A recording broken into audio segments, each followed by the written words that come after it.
Good night everyone. কি খবৰ? আশা কৰোঁ সকলোৰে ভালেই চাগে। আজি মোৰ ভিডিঅ'ত আছে লোকেল মুৰ্গীৰ এটা সিম্পল ৰেচিপি। যেহেতু গৰম বহুত পৰিছে, গৰম হ'ল বুলিয়ে মাংস জানো নোখোৱাকৈ থাকিব পাৰি, সেইকাৰণে ভাবিলোঁ এটা লোকেল মুৰ্গী সিম্পলকৈ বনাই খাওঁ। বহুত বেছি মই মছলা নিদিওঁ, যিহেতু গৰম বহুত বেছি হৈছে। অকণমান সিম্পলকৈ বনাম। এয়া পিঁয়াজখিনি ৰেডি হোৱাৰ পাছত মই মাংসখিনি দি ভালদৰে লৰাই লৈছোঁ।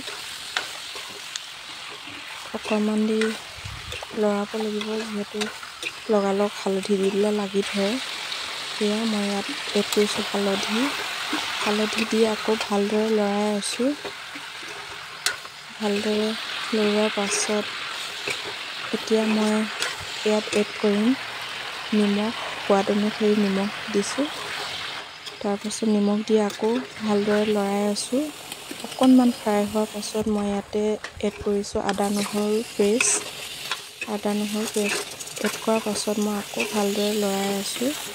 কালাৰৰ কাৰণে অকণমান মই কাশ্মীৰী মিক্সটো দিছোঁ, নহ'লে বেছি বগা লাগি থাকিলে ভাল নালাগে। এয়া চাওকচোন, মই এতিয়া এড কৰিছোঁ ইয়াত জিৰা পাউডাৰ অকণমান।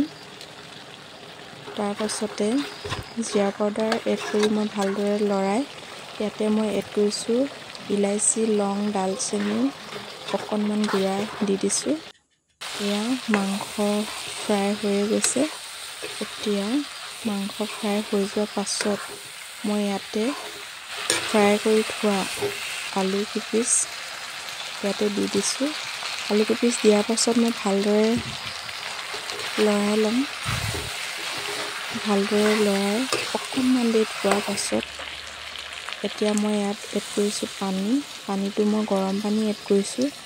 গৰম পানী এড কৰিলে ষ্টিমটো কমি নাযায়, মাংসত যোনটো ষ্টিম থাকে। ঠাণ্ডা পানী এড কৰিলে অকণমান সোৱাদটো কমে নেকি, মই তেনেকৈ ভাবোঁ। সেইটো কাৰণে মই গৰম পানী দিওঁ। গৰম পানী দি ভালদৰে হেৰি কৰাৰ পাছত মই ঢাকন দি দিলোঁ। এতিয়া মোৰ প্ৰায় মাংস ৰেডিয়ে হৈছে, আৰু মাংস ৰেডি হৈছে বুলি গম পাই এতিয়া মই নমোৱাৰ 5 মিনিটৰ আগত এড কৰিছোঁ মিট মছলাখিনি দিয়াৰ পাছত ভালদৰে লৰাই 5 মিনিট থোৱাৰ পাছত মই মাংসখিনি নমাই দিম। এয়া মোৰ লোকেল মুৰ্গী চিম্পল ৰেচিপিটো প্ৰায় ৰেডিয়ে হৈছে। আপোনালোকে বাৰু লোকেল মুৰ্গী কেনেকৈ বনাই খায়? মই এনেকৈ বনাই খাই ভাল পাওঁ। বহুত বেছি পানী দিয়া নাই। ভিডিঅ'টো আজিলৈ ইমানে। Bye bye.